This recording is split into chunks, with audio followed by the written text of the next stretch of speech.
The Church Solutions Podcast. My name is Phil Thompson. And I'm Steve Lacey. Steve, we have a guest today, but before we get to that, this is episode number 504. And, it's interesting. We were talking with Dan Wallace from Epiphan Video the other day. We actually interviewed him. And he asked us a question that I was kind of taken back of. He said, wow, he goes, you guys got over 500 podcasts. What was his question? How have you guys done that, or something like that? We just never gave up. Yeah, we just keep going. I mean, it's just we're routine people, I mean, we actually have more than 500, but we started to count at one point a number of years ago. But anyhow, I thought that was kind of interesting that he thought that was quite an accomplishment. So there you go. All right. And I won't ask you how you're doing, Steve, because you're never transparent with people. You never tell people what's really going on in your life. You just say, I'm fine. So there you have it. So we're working on that. I think God's brought me into your life for a reason.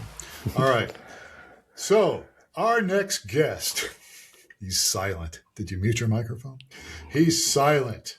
Our next guest is not silent. He's actually the CEO of Ministry Link and the editor-in-chief of Church Tech Today.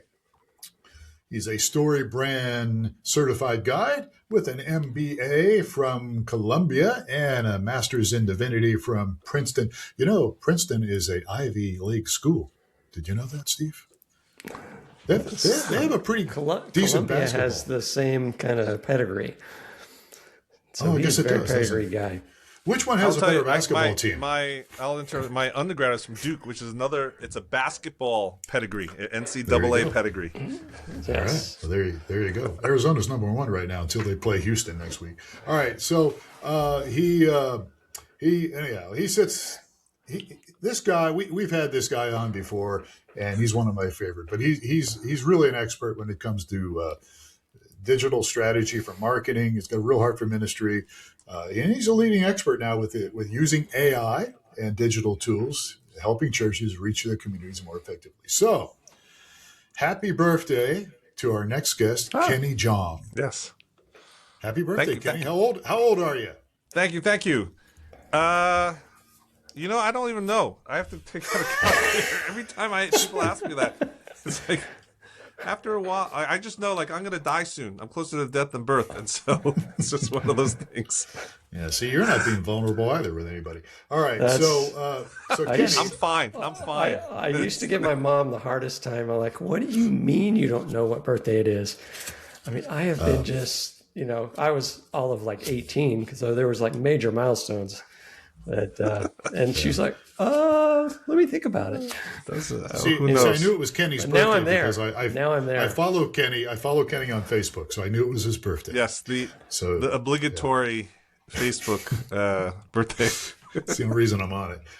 So Kenny, as you know how this goes. We've had you on many times, and Steve and I will ask you questions. So I'm going to kick things off here. I'm going to kick the ball off by asking you a question. You have said in the past that churches are missing the pre-Sunday window.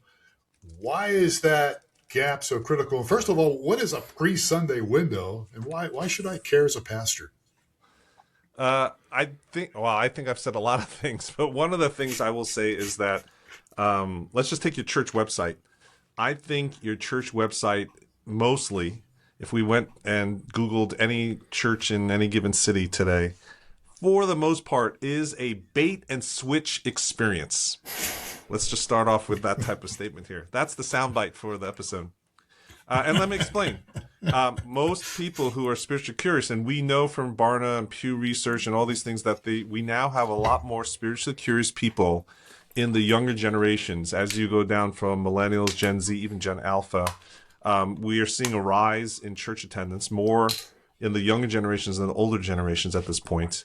And the digitally native generations, what do? They do not wait to go to a physical building on a Sunday and then ask their questions about life and significance and all these things. What they do is they pick up their device and they start asking those questions. And somehow they might land on your church website, or they may not, because your church website doesn't meet them where they are.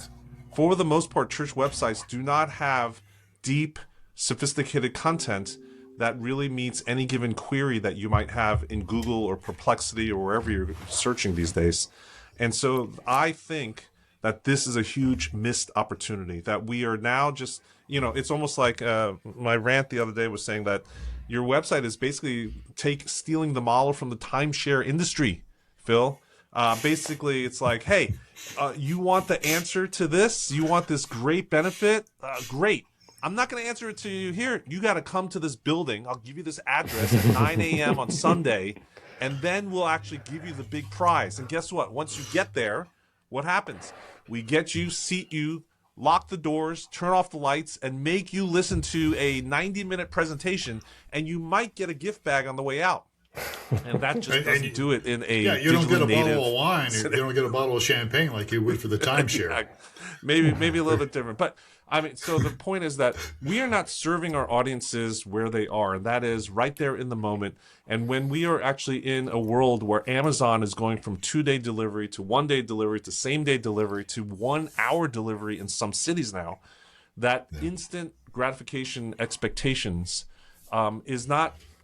It's not quenched with, hey, wait 6 or 7 days, come to the building, and you might meet the pastor. You might, right? So I think the church needs to figure out, how do we actually meet the needs? And this is where written content, social content, live streaming, we need to figure out how to actually serve our audiences, which is spiritually curious neighbors, online. And how do we actually figure out how to become relevant to them? How do we get them curious? How do we get them captivated? That way, by the time you actually get them into the building or into a conversation, they actually are leaning forward in a posture instead of a folded arms, what can you do me posture. I think there's a big opportunity for us to respect the medium of the internet. And how do we actually serve them in ways where in every other aspect of life, we're doing live streaming shopping. We're doing live streaming education. We're doing live streaming healthcare. We're doing live, right? Like, that's just one way that the church is missing out on this huge opportunity. Okay. You used the bait and switch, and we had a guest just a couple of episodes ago, and he used the same terminology, but he had a different explanation. But I mean, yours, I see where you're getting at. You're poking at the missing kind of front door to the church. Yes. He was up tirade over, they find your church website and you've got all these beautiful people and all these wonderful things, and then they show up and it's nothing like the website. So he was saying, use authentic pictures, use pictures of your people, make it look so. Yeah. But yeah. Well, I think what are you seeing in life? The TikTokification of the algorithms, right? Our social medias, all these platforms have changed, where it's no longer a social network, where it's not based on who you're connected to, who you follow. TikTok, the big thing that TikTok has changed and across the entire landscape is the meritocracy of your content. And that is now relationship driven. And so you and I, whether you have 1 follower or 1 million followers, if you put out a piece of content that connects with people and that serves people, in radically valuable pieces of content, the algorithm will actually give you the reach and exposure, right? And if you look at TikTok, the ones that are successful are the ones that are raw. It's not the polished ones.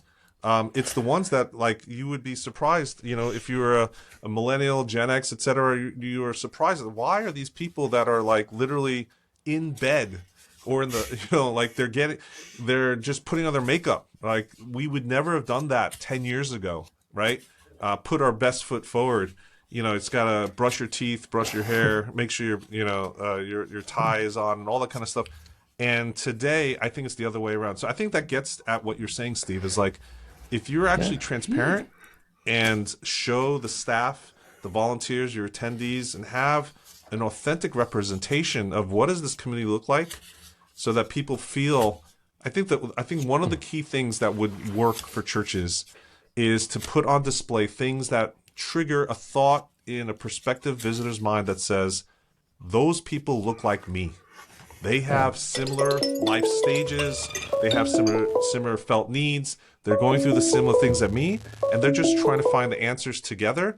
And so this is where I think the opportunity lies for people to actually use video to really, as a content format, to really connect, engage, and attract new visitors to the church. All right, I want to talk. You're talking about this, and you created a thing called Front Door, and I know this is part of what you're talking about. So I want to promote Front Door here because it's something you're doing, and this is what you're talking about. So what is Front Door, and that's part of what you've just gone through with us, right? What is Front Door? Yeah, so Front Door is I think getting at that. The pet peeve that I just started with the websites is that, like, how do you actually serve the people where they are? And so we built a resource. It's at frontdoor.church. And at the website, if you sign up, we've gotten, we looked at the Harvard study of human flourishing, and there's 5 dimensions. And then what we started to do is we started to write felt need driven resources that are radically helpful for someone that might be going through any of those things, where it's a life stage or a felt need.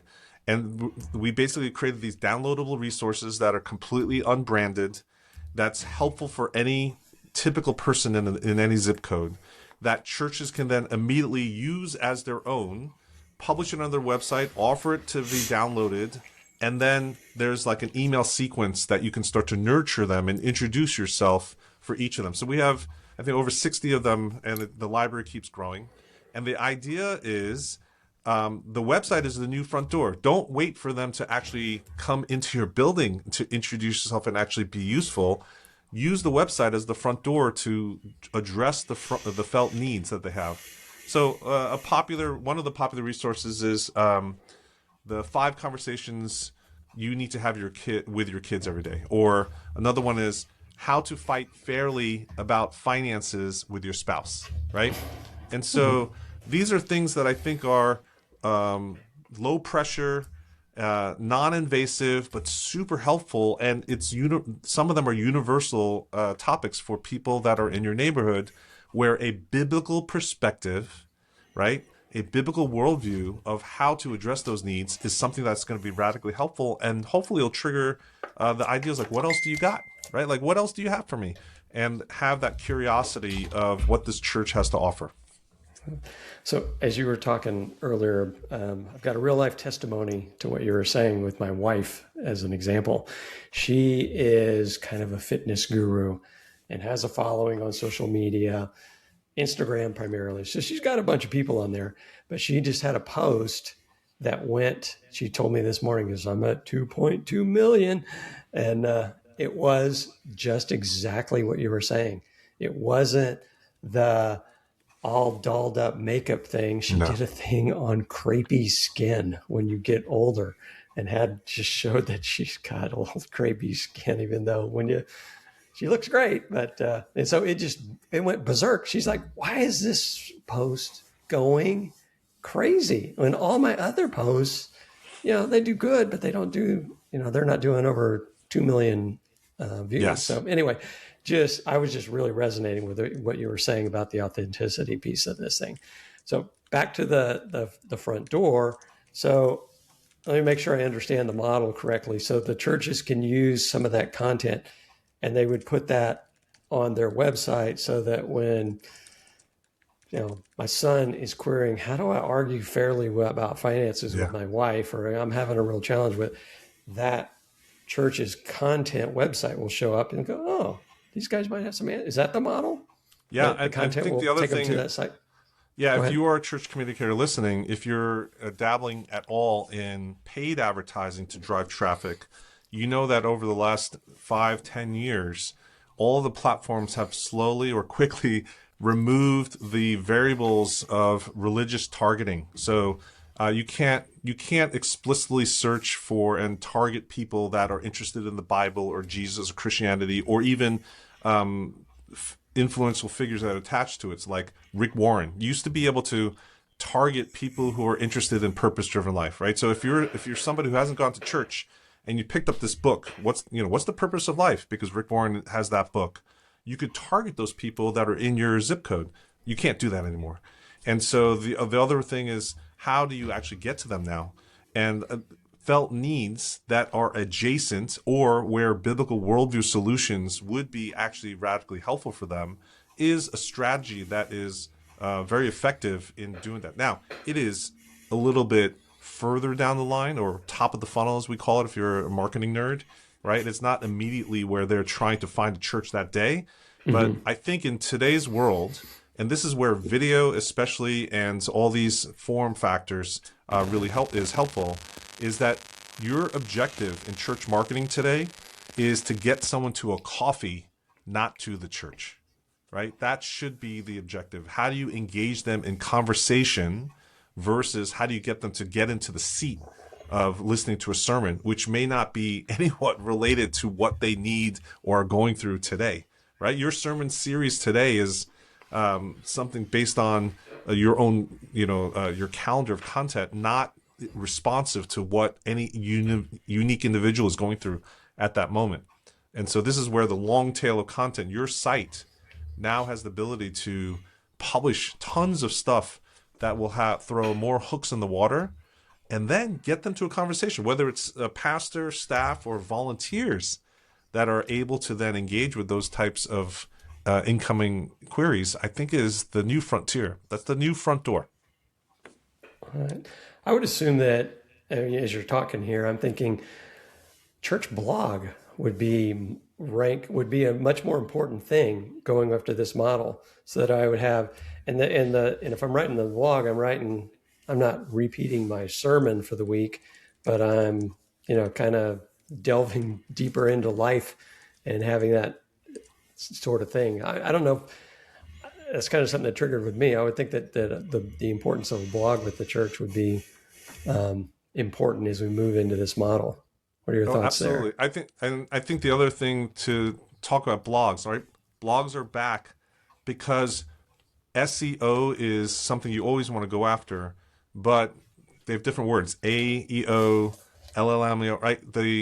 The chat bots are the things that people are actually now looking for answers, and you want to show up in, whether it's even the Google AI overviews at the top, or in ChatGPT, or in Perplexity. These are the places you now want to actually show up. And in order to do that is they need to ingest more content that's specific, that can then refer people to the links for you, right? And so strategically, blogs, they contribute to organic search visibility, and there's all these inbound links. There's all this stuff that traditionally is helpful, but blogs are not dying because of the AI stuff as well. They continue to scale, with not just your own readership on your site, but also referring properties out there, including the AI chatbots. I have a friend who he's a podcaster, and he has a deal set up on his website where he uses AI. He's got AI configured so that if you have a question about a topic, and it's a specific area that he's in, you can type that question in, and it will show you the blog post, or not the blog. I'm sorry, the podcast. It'll actually say, here, this, what you were talking about was addressed in episode number, 958 or whatever. He's only done 250. But so I thought that was really cool, because now you can go right to the podcast that issue or that question you had was addressed in the actual podcast. I thought that was pretty cool. I mean, there are many tools like that coming on the market. There's church-specific ones. Tapos.app is one of them, where you can ingest all your sermons and other content, and then it'll give the answer plus references and links to where to go. You can do that with your YouTube channel. There are many tools out there now to be able to have those recommendation engines. Yeah. It's kind of, you brought up a point that's also close to home as well.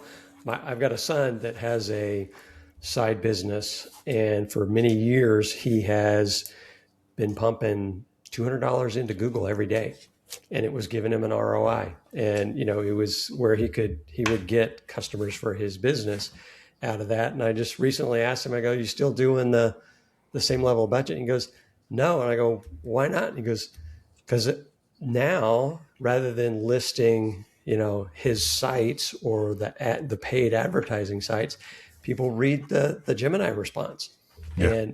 and it just kind of killed his prior model. So that so what you were saying here, that we're evolving as far as how your church is reached online. It used to be a certain way, where you type something into Google, Tucson churches near me in Tucson, and that whole model is kind of changed. Yeah, I think you need to embrace all the strategies today, right? You can't just delete one for the other. But you're right. I think things are shifting. I think there is a big issue that Google and all these search engines have, is that they want people to stay on their property, but their business model is based on advertising that pays them for traffic off of their property. And so they need to mitigate that. And I think another thing that you're seeing is commerce, shopping commerce. So ChatGPT now is opening up an app store. Perplexity is opening up shopping. So like if you go to Perplexity is a great AI search engine. Basically, they're trying to do both, and so they've added options where you can actually do topical searches to be even more focused, where travel and shopping is an option. And now they're showing up these cards as on the search results where they are linked directly to e-commerce, right? And so e-commerce is coming to all of these AI chatbots as well. It's only inevitable, right? So front door, sorry, we step on each other. I want to ask a question about follow-up with front door. So what's the follow-up process if people are using front door? And we're talking an email sequence here. Yeah, I mean, I think email's still the killer app at the end of the day. It is the highest ROI. If you look at any, even e-commerce business case studies, et cetera, out there, that is the property that the business phrase is the money is in the list. The value is in your list building. And everyone that has any success on the internet knows that you want to build your email list. The best time to build your email list was whenever you started, 10 years ago, 5 years ago. The next best time is today. Get started with building your email list. And so that's what Front Door helps with, right? You'll offer these resources, like 15 things happily married couples can do together, right? All these types of things. Am I emotionally healthy? 5 things to consider. You are going to offer these things based on the topic that they download the resource. You know what they're interested in. And so now you got their contact information, and you know a little bit more about them, what they're actually trying to figure out in their life about, right? Like finding purpose in your singleness. So then you know they're single, they don't have family. And so then you can send them an email sequence. So in the system, there's a couple of pre-written ones, but you can edit them. You can add your own email sequence to them. And that's where hopefully you will eventually nurture them into a relationship where they're curious and they're captivated, and then you hopefully get them to a point where they're conversive, and there would be some call to action, right? To join our live stream. Our local church has once a month a pizza with the pastors. Imagine if you had a live stream periodically, once a month, even once a week, like an office hours, where you can come meet the staff or the pastor, right? Even before you come to Sunday. What if you actually just had a really low pressure situation where you can hop on to a group call and just learn more about the pastor, the family, the background, learn about the community, etc. And so that's the part where can you get them to a coffee or a conversation instead of just trying to get them to the church building. Yeah. And is this, going back to the email thing, is this automated? Because if I'm a pastor listening to this Church Solutions podcast, I'm thinking, I got all these things I got to do. So is the email stuff automated with the option to edit, that you just mentioned? Yeah, absolutely. Yeah. So basically if you get a frontdoor.church account, you go in, you choose one of the 60 something resources, and then it asks you, do you want to embed it on a page? Do you want to have your own landing page? The software creates its own page by itself, or you can put it on any website. So whether you have Squarespace or WordPress or any other platform out there, you can embed different versions of it on any given page. And then once someone fills out that form, they automatically get that thing emailed to them. And then there's a couple of emails that automatically get sent out on your behalf. And that's where there's a couple of emails that are pre-written based on any given resource that we have. We call them connection resources. And then if you wanted to modify them, add them, delete them, or if you want to upload your own resource and create your own email sequence in there, you can do that as well. And this is all set and forget it. But ideally, one or two of those emails at least would have a call to action in there to say, hey, text me anytime, or let me pray for you, or, give some calls to action that say, I want to get you into a conversation. So Phil may need to keep me from getting too nerded out here, but so if I'll take my home church, alivechurch.com. If I wanted to sign up for this, I'd pick a category and I'd either embed that content on my website if I'm following you. And then someone in my neighborhood is searching for how to win the finance fight with your wife or whatever it may be. They're going to end up on my church website that has that content on it.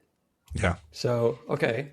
And so because the tools out there your kids ministry section of your website, whether it's a blog post or even just your that section page, might feature a resource that says something like teaching your kids about money, right? So that might be in your youth pages, etc. And so you would have appropriate resources mapped to different pages, or you can create a brand new page. Or one suggestion we always have is, this is a great way to write really easy, valuable resources with tips, and then feature it on a blog post or a separate page, and then offer the download link. And so that's where people will then not just visit your website and leave, right? They would actually visit your website, and there's an excuse. Instead of, what do most church websites have right now? They're just like, sign up for our newsletter so we can spam you, right? It's just sign up for a generic newsletter. Sign up. It's the same thing as the connection card. A lot of churches have trouble when people visit. They're like, open up our visitor card and on your phone and fill it out, right? The connection card. Why should I do that? Because I know that the only reason you're going to do that is to spam me. The reason why people have low compliance with filling out that visitor card is because you're not giving them a reason. You're not actually serving them. There's no reciprocity in that proposal. And so when you're clear about that, and when you can actually lead with generosity, then the reciprocity happens. And so this is where you're actually taking that first step in that relationship with someone and saying, let me share with you first how to let go of the anger that you might have. Let me just share with you this little basic devotional. It's a little sound bites that you can actually go through, and hopefully will help you of letting go of the anger that you might have in your life. Here's a resource. And so someone who's struggling with that understands that everything that they've tried hasn't worked, and so they might try something different. This church thing might be different. And so there's a resource that they can download. It's low pressure. It's asynchronous. I don't need to talk to a pastor or go through counseling. And we just see what it is, download that resource, and then you have their contact information. And now you can start to send them more resources, maybe a sermon that you might have preached on that topic. There might be support groups for whatever it might be. So there's these, it's basically a conversation, right? It's a relationship development tool that mimics how you actually would do it in real life. Yeah. So they're, I guess they're going to get some summary information, and then they got to put their email in order to get the full story. Is that kind of from the visitor to the website? So for example, I was in my small group last night, and someone at the end, one of the prayer requests was just finding meaning at work. He was like, I go to work every day and I'm trying to align my faith and my actual work stuff, and I just don't feel like there's some disconnect sometimes.